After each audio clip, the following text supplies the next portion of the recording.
शैल कुलकर्णी, इन्होंने कहा है कि श्याम मानव साहब, आप केवल अंधविश्वास के खिलाफ बोलिए, बाकी विषयों पर आप बोले मत। आप लोगों को गलत जानकारी मत दीजिए। मुंबई में बाकी लोग आते ही रहेंगे, ये कहने का आपको अधिकार किसने दिया है? सुप्रीम कोर्ट ने भी ऐसा कहा है निर्णय में अपने कि महाराष्ट्र सरकार बाकी लोगों को मुंबई के अंदर आने के लिए क्यों नहीं रोकती है। तो आप अपने विषय तक ही सीमित रखिए। अभी ये प्रतिक्रिया शायद आपने मुंबई के वीडियो पर दी थी। मुझे सवाल पूछा गया था कि मुंबई में बाहर के लोग बहुत आते हैं, मुंबई में बहुत भीड़ बढ़ गई है। हालांकि मुंबई में देखा जाए तो लोगों को रहने के लिए ठीक से जगह नहीं है, बहुत ज़्यादा पैसे भी कमा सकते नहीं हैं, बुरी अवस्था में रहते हैं, फिर भी भारत से लोग क्यों आते हैं। और उसका स्पष्टीकरण देते हुए मैंने बहुत विस्तार से ये बातें सामने रखी कि जब तक हमारे देश की अर्थव्यवस्था ऐसी है कि देहात बर्बाद होते रहेंगे, लोगों को काम नहीं मिलेगा, तो कम से कम मुंबई में जीने का अवसर मिलता है। इसलिए गंदी अवस्था में रहने के लिए भी लोग आते हैं। मुंबई में 60% लोग झोपड़पट्टी में रहते हैं। इस बात का शैल कुलकर्णी को बहुत गुस्सा आया और उन्होंने मुझसे कहा कि बाकी विषयों पर आप बोलिए, आपको बाकी विषय का कुछ समझता नहीं है। अच्छा हो गया हमारे देश में लोकतंत्र है, अगर हुकुमतंत्र होता तो पता नहीं क्या होता। अरे भाई साहब, मैं कौन से विषय पर बोलूं और कौन से विषय पर नहीं बोलूं, इसका सलाह आप मुझे क्यों दे रहे हो? आपने कैसा समझ लिया कि मुझे केवल अंधविश्वास के खिलाफ की ही बात करनी चाहिए? ठीक है, मैंने अपने जीवन का मिशन माना। अंधविश्वास के खिलाफ मैं गए 38 सालों से काम कर रहा हूं। आज तक एक भी आह्वान में पराभूत नहीं हुआ हूं। आज तक मेरी एक भी बात उस क्षेत्र की झूठी किसी ने साबित नहीं की है, और जो मैं कहता हूं उसके खिलाफ कोई भी आज तक बात साबित नहीं कर पाया है। इसलिए शायद उस विषय की मेरी क्रेडिबिलिटी बहुत अच्छे ढंग से एस्टेब्लिश हुई। इसलिए शायद आप कहते हो कि उस विषय पर आप बोलिए, बाकी विषय पर आप मत बोलिए। आपने कैसा मान लिया कि बाकी विषय मेरे अभ्यास के विषय नहीं रहे? अर्थशास्त्र ये मेरे अभ्यास का विषय रहा है।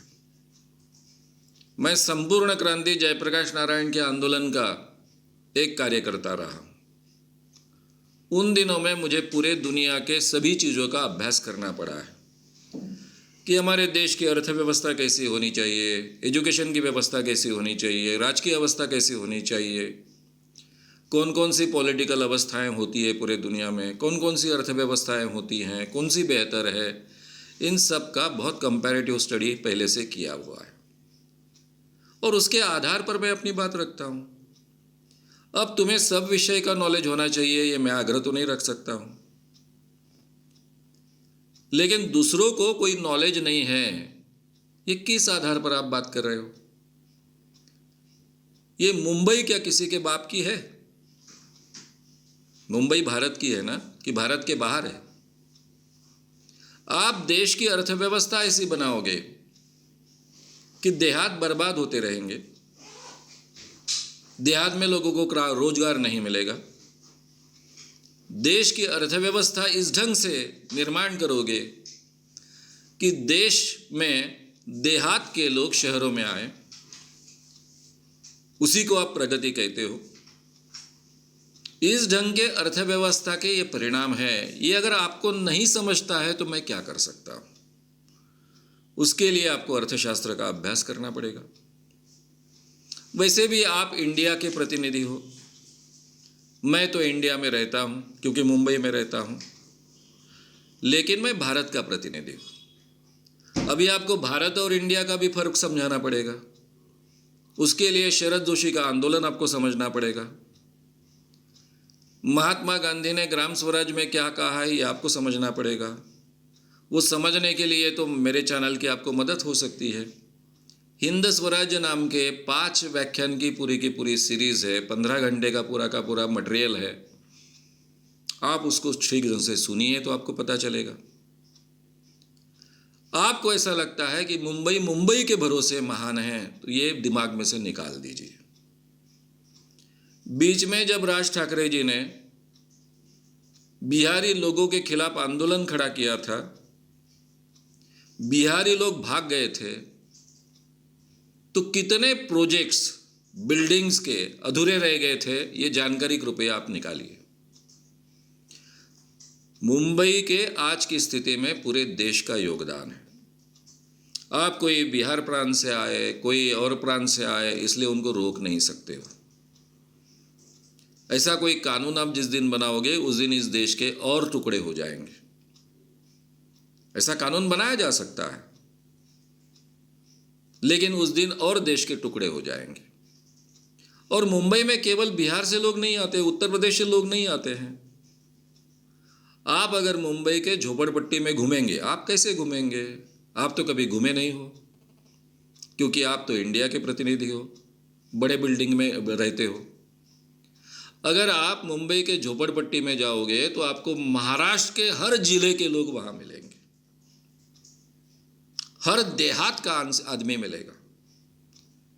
शायद ही ऐसा कोई देहात होगा कि जिस देहात के 3-4 हजार के ऊपर लोक संख्या है, और इतनी जनसंख्या जिस देहात की है वहां का कोई एक ना एक आदमी मुंबई में ना हो और झोपड़पट्टी में ना हो। क्योंकि हमारी अर्थव्यवस्था इस ढंग से बढ़ती गई कि किसान मर जाए, खेती में मजदूरी ना बचे, जो किसान छोटा है वो और मर जाए, वो पूरी तरह से इतना बर्बाद हो जाए कि वो सब छोड़ छाड़ के मुंबई में काम के लिए, जीने के लिए आता है।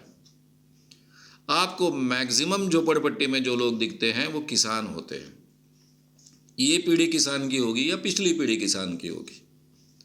ये किसानों की बर्बादी पर पूरा का पूरा शहरों का विकास हमने किया है। ये समझने के लिए आपको हिंद स्वराज्य सीरीज ठीक ढंग से सुननी पड़ेगी, लेकिन आप तो सुनेंगे नहीं, क्योंकि आपको भारत से कोई लेना देना है नहीं। भारत के लोग मरे क्या, जिए क्या, मैं मुंबई कर हूँ। उसमें आपने महाराष्ट्र जोड़ा, ये मुझे अच्छा लगा कि कम से कम महाराष्ट्र के बारे में थोड़ा तो विचार करते हो आप। क्यों देहात के लोग छोड़कर आते हैं मुंबई में? अच्छा घर होता है उनका, बड़ा घर होता है अपने गांव में। ये बड़ा घर छोड़कर मुंबई के नाली के किनारे एक छोटी सी जगह पर वो रहते हैं, जहाँ की सुगंध इतनी होती है कि आप 5 मिनट वहाँ बैठ नहीं पाओगे। ऐसी जगह पर वो जीते हैं। क्यों ऐसा जीने के लिए मजबूर है? छोड़ दीजिए, आप बिहारी छोड़ दीजिए, उत्तर प्रदेशी छोड़ दीजिए, बाकी छोड़ दीजिए। महाराष्ट्र के देहात के लोग क्यों आते हैं वहाँ?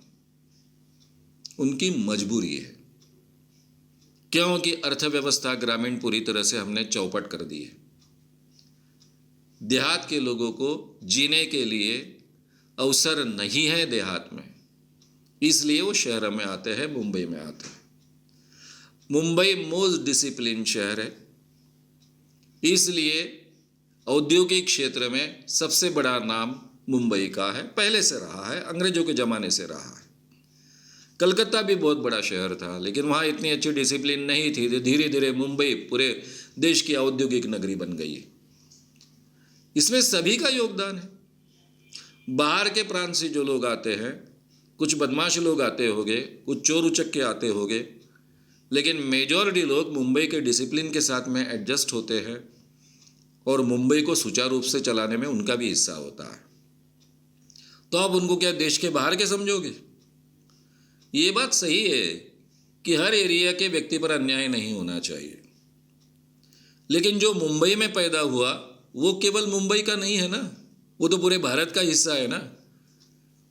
तो कैसे क्या आप इन चीज़ों को बोल सकते हो? इसलिए पहले आप इस बात को ठीक ढंग से समझ लीजिए। मुंबई केवल मुंबई नहीं है, पूरे देश की वो आर्थिक राजधानी है। मुंबई केवल अपने भरोसे बड़ी नहीं है, अपने भरोसे अमीर नहीं है। पूरे देश के आर्थिक स्रोत मुंबई में उपयोग में आते हैं, इसलिए मुंबई बड़ी है। ये भी आप इस बात को ठीक ढंग से समझिए। यानी देश के आधार पर मुंबई बड़ी हुई है, और उसके फ़ायदे आप शायद मुंबई में रहते हो तो आपको भी मिलते हैं। मैं मुंबई में रहता हूँ तो मुझे भी मिलते हैं। और जो आदमी झोपड़पट्टी में रहने को आता है उसको भी फायदा मिलता है। लेकिन ये सब देहातों के शोषण पर खड़ी हुई मुंबई है, ये आप कभी मत भूलिए। इसके लिए आपको अर्थव्यवस्था समझनी पड़ेगी, अर्थव्यवस्था के सभी नियम आपको समझने पड़ेंगे, तब आपके ध्यान में आएगा। अब रहा सवाल मुंबई का, तो मैंने जवाब दे दिया। आप मुंबई में बाहर के लोगों को आने के लिए मनाही नहीं कर सकते हो। तब मनाही कर सकते हो जब आप जगह जगह पर लोगों का इस ढंग से विकास करोगे कि उनको छोड़कर आने की मजबूरी नहीं होगी। तब तक तो ये संभव नहीं है, और इसलिए आपको अर्थव्यवस्था का चक्र उल्टा घुमाना पड़ेगा। ग्रामीण व्यवस्था में आपको इस ढंग की अर्थव्यवस्था निर्माण करनी पड़ेगी कि वहां रोजगार उपलब्ध होगा। अब मोदी के जो राज्य में तो ये पॉसिबल नहीं है। दूसरा कोई इंटेलिजेंट प्रधानमंत्री आएगा जिसको भारत की चिंता है, जो भारत के बारे में सोचेगा, बड़ी हिम्मत करेगा, चक्र उल्टे घुमाएगा, तब जाकर ग्रामीण रोजगार उपलब्ध हो पाएगा और लोगों का मुंबई में आना, कलकत्ता में आना, दिल्ली में आना कम हो जाएगा। इसके लिए ये बहुत लंबी लड़ाई है, अर्थव्यवस्था की लड़ाई है। इतनी आसान बात नहीं है कि मुंह से बोल दिया और हो गया। रहा सुप्रीम कोर्ट का सवाल, सुप्रीम कोर्ट के जजेस का जो अधिकार है वो मर्यादित अधिकार है। मुंबई में बाहर के लोगों को आने के लिए मनाही करो, ये कहने का अधिकार सुप्रीम कोर्ट का नहीं है। सुप्रीम कोर्ट ऐसा कोई भी निर्णय नहीं दे सकती है, मत व्यक्त कर किया जा सकता है। सुप्रीम कोर्ट के न्यायमूर्ति ने जो मत व्यक्त किया तो वो सही माने में उनको सभी विषयों का ज्ञान होता है, ये आप मत मानिए। उस विषय के क्षेत्र में उन्होंने बात कही। मुझे भी लगता है, मुंबई में रहता हूँ तो मुझे कहीं से कहीं निकलना है तो कितने घंटे लगेंगे इसकी गारंटी नहीं है। बहुत भीड़ बढ़ गई है, कम हो तो ज़्यादा अच्छा होगा, मैं सुचारू रूप से कहीं ना कहीं जा पाऊँगा। लेकिन तब मुझे ध्यान में आता है कि भाई मैं केवल इंडिया का विचार कर नहीं होगा, मुझे भारत का भी विचार करना पड़ेगा, क्योंकि मैं भारत का जानता हूँ, मैं भारत का प्रतिनिधि हूँ, रहता हूँ इंडिया में, इसलिए मैं उस बारे में सजग हूँ। आप नहीं हो, क्योंकि आपको पता ही नहीं है उसके बारे में।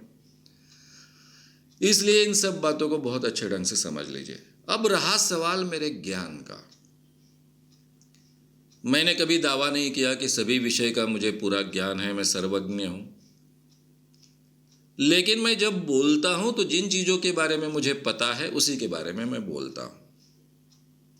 जिन विषयों के बारे में मुझे पता नहीं है उसके बारे में मैं बोलना टालता हूं।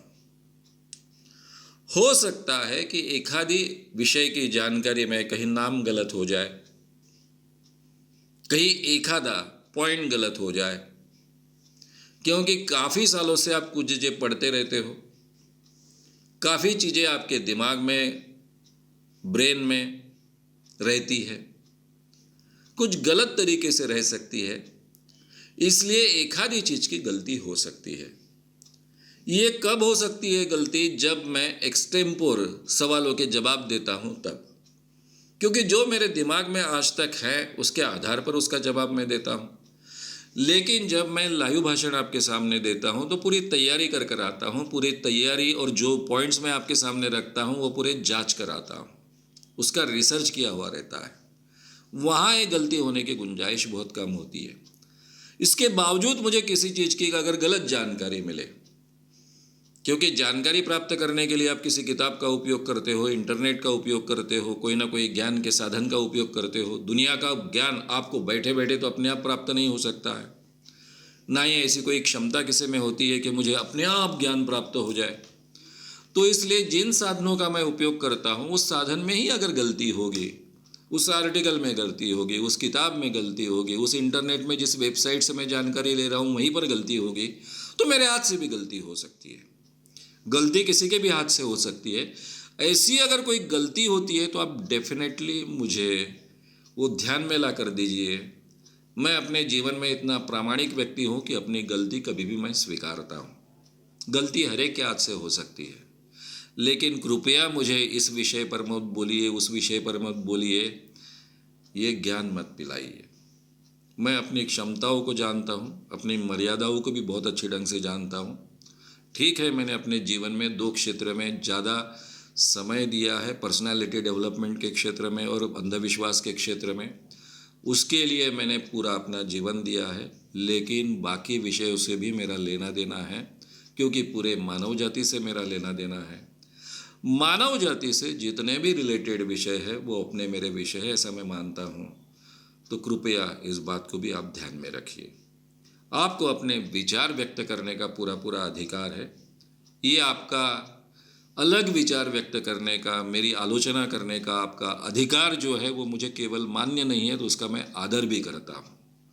फिर भी मैं अपने अधिकार बहुत अच्छे ढंग से जानता हूँ। जिन जिन विषयों पर मुझे बात करनी है, रखनी है, वो मैं करते रहूँगा। आपको जो कहना है वो आप करते रहिएगा, कहते रहिएगा।